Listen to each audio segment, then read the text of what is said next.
Go ahead and just start with the statement and then open it up to questions. Well, just like everyone else on my team, very disappointed that we lost. But I'm not disappointed at the fight that these guys have shown the entire year, obviously leading up to this tournament. Give Syracuse a lot of credit.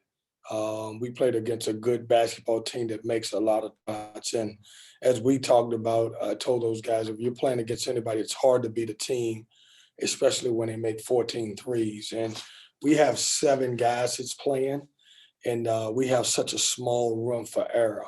And if we don't have 1 or 2 of our main guys play well, then it puts us in a tough situation to win the game. And I thought in the first half, the guys who played well were Braxton, Manny Bates, and Sebron. We had some other guys who played well in the second half, but, we dug ourselves in a hole. We had some untimely turnovers. Our young guys had a chance for the first time to experience, postseason play in the ACC.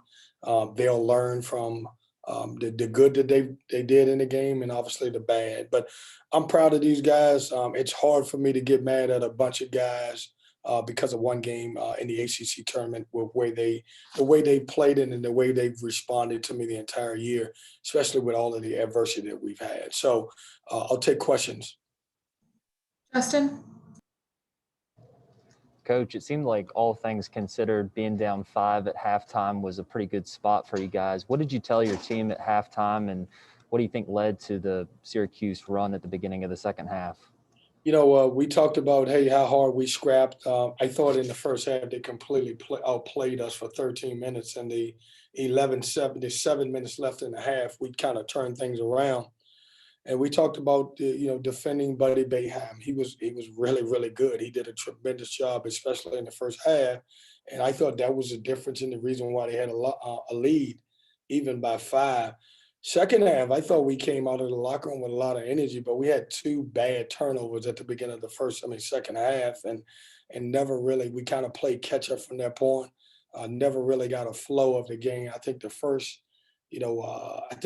media, they had scored 14 points and we had scored 4 of the second half, and that's not a good formula. And so, give them credit. These guys made shots, man. They were a good team. They would have beat a lot of people today, and unfortunately, we were the team that they had to play against. And Coach, as a big picture follow-up, I know the margin for error was very slim for an at-large bid to the NCAA tournament, but if you were to get a bid to the NIT, is that something that you guys would accept? That would be something that we would talk about. I have no idea, Justin, even how that works these days. I don't know if it's an invite tournament. I don't know how it works. I do know that there are going to be 16 teams. I have no, I will tell you this: whatever we decide to do, it will be in the best interest of our team moving forward. Safety protocols, what it looks like. Is it an invite tournament? Is it? I don't know how it works. And so I hate to think about that, but certainly that's a good question to ask. Thank you, Coach. All right, go ahead. Kevin, did you guys lose some of your mojo by not playing Virginia Tech, or was Syracuse just a bad matchup for you guys? Brett, I don't know if we lost mojo, but it's a tough team to play against for us with their zone losing Devin Daniels and Thomas Allen. If you look at the last game that we played, Thomas Allen scored and made some threes made some shots behind the 3-point line. Our really legitimate 3-point shooters, Braxton Beverly, and everybody else is good shooters, capable of making shots. And so most zones is not as good as theirs. They play zone for as many years as he's been at Syracuse, and they do a great job. And so the mojo part, I don't think so. I do think the fact that obviously, we had to play against his zone for 40 minutes. It's a tough situation for us. How about defensively? Because you really kind of struggled to stop them, especially from the perimeter. And you guys had some problems with them, at least the meeting in Raleigh as well. Yeah, when you go back, Brett, and you look at it, and I'll go back and do the same thing, we certainly had some breakdowns. But they made some tough shots. I mean, 2 or 3 of them were when the shot clock went down. Buddy Boeheim was just raising up, making shots. And, give that kid credit. I thought when I looked at the first team, second team, and third team, I didn't know if he was going to make him. But certainly no one picked him as honorable mention. And I'm sure that kid played with a little juice and energy because of that. And, he's the number 6 scorer in this league and didn't get on the all honorable mention team. And so give him credit. Brett, I told the team before the game, these guys take tough shots and they make tough shots. And they did today. Thanks, Kevin. Lawrence, Hey, Coach, great game. I know tonight was a little disappointing, but the last 5 games, you guys have been solid and on a roll. So not thinking about the experts, do you guys feel like you've done enough to get that at-large bid? Or Yeah, Lawrence, I have no idea how the committee will look at things this year. I will say this, in my opinion, I think we got the best win in the league. We were able to go on the road and beat the number 1 seed at their place. Now, as you guys know, committees do exactly whatever they want to do. They'll look at all the numbers. I have no idea. I couldn't even begin to tell you. I couldn't begin to guess on that. I will say this.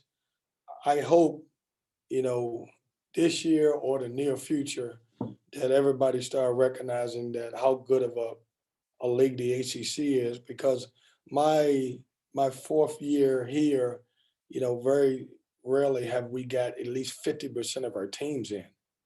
And that's tough because I think we were doing that before we went to a 15-team league, and right now we haven't. And so it's a lot of teams out here that's deserving to go. And if we're fortunate enough to get selected, we'll go. If not, then we'll figure everything else out.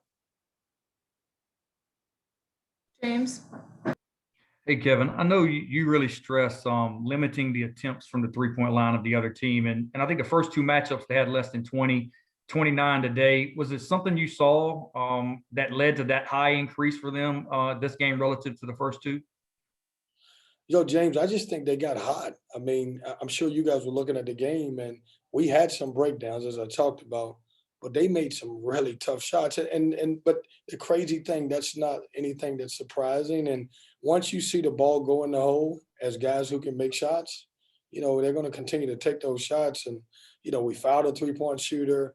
A couple times we were there on the catch and they made shots. It was just their night. And I told you 14 threes is a lot, and it's hard to overcome that. Eddie, Kevin, your team was here to play basketball this week, but National Guardsmen were staying in the hotel that you guys were at to help with the max vaccination site across the parking lot. And when you got to the Coliseum, some people were coming here for basketball, some were coming to get vaccines. What perspective have you found in this environment this week, and certainly looking back to where we were a year ago at this time? Eddie, I'm proud of all of the National Guard, and I got a chance to see it a different way because I walked around the mall, probably did about 10 laps around the mall, just obviously trying to get some exercise. And the operation that they were running was unbelievable. They did a tremendous job of vaccinating as many people as they could get through. The perspective is pretty simple. We're moving in the right direction. I am even glad, this year last year after we played our first game, we didn't get an opportunity to play our second one. But I think the way we've responded as a country and trying to get as many people vaccinated as we can with the National Guard and everybody, the frontline helpers, that's been tremendous. And, we compete as basketball teams as we should. But I think right now you're seeing a group of Americans who are coming together to make sure that we help everything get back to normal. And I'm proud of that, and I'll continue to be proud of that. I've done some, a couple of videos to send out and talking about what's important about getting the vaccine, and I'll continue to do that because I want things to get back normal. Thank you. Corey, Kevin, you mentioned earlier, the fact that you guys were able to finish the season strong and finish with those 5 straight wins. When you look back at this end of the season, obviously this game is, kind of a bad footnote on it all, but how proud are you of your team for developing and getting to the point where they've been over his last several games? Corey, I don't, even this game we lost, I'm not going to take away from the effort that these kids have given me, over the last month or so, and really over the entire year. We had just about as much adversity as anybody else could have had. we may not even been in this situation. If these guys would have put their head down, we would have played a game yesterday and probably would have lost the game yesterday, but we didn't. And so I'm happy with them. I told them, Corey, after the game, I'm not going to define your season because of this game. I'm going to define your season, how hard you work with the adversity, turning things around, and told everybody I love them and I'm proud of them, and I am. We win together, we lose together, and that's our entire staff and our players. And we're building. Our young guys got so much unbelievable experience, and I wanted our seniors, guys like Braxton Beverly and DJ Funderburg, if this was their last ACC tournament, I wanted those guys to experience it, and I'm happy that they did. And I know we talked a little bit about the NIT, but if you did get a shot at that, how much would that be able to help in terms of, continuing that development and giving those seniors an opportunity to play one more game? Well, I think it's great. We would have to find out a lot more information about it. I don't want our kids to have just an experience to say we're going to a postseason play if it's not a first-class experience. And so, as you guys know, I would love the opportunity to play in the NCAA and not have to talk about the NIT. But if the NIT is ran the way it has been in the past, and it's a first-class experience for our guys, I think it's a great thing. But if it's not, I just don't want to go to a tournament just to say we're going. Thanks, Kevin. All right, we'll take one last question from Jonas. Coach, right as your team was walking on the floor, your last message to them, you looked at your guys and you say, energy, energy. I think at the first media time I was 9-8. You guys were playing with a lot of that energy. At what point did you kind of feel the shift that Syracuse had their more pep to their step, a little bit more energy, and they went on that run? I don't think the energy necessarily, Jonas, changed. We just had some guys that didn't play well. And when you're playing 7 guys and you get, like I told you before, we got to have out of the 7, we got to have at least 4 guys that play really good basketball to put us in a great situation to win. And I'm sure when you look at the stat sheet, you're going to be like, he didn't play well, or he didn't play well, and this guy played well. And so I thought we always played hard. We didn't always play smart. But, when you're down to a limited roster, you have to have everything clicking for at least 4 out of the 5 guys that you have. All right, that's it. Thank you, Coach.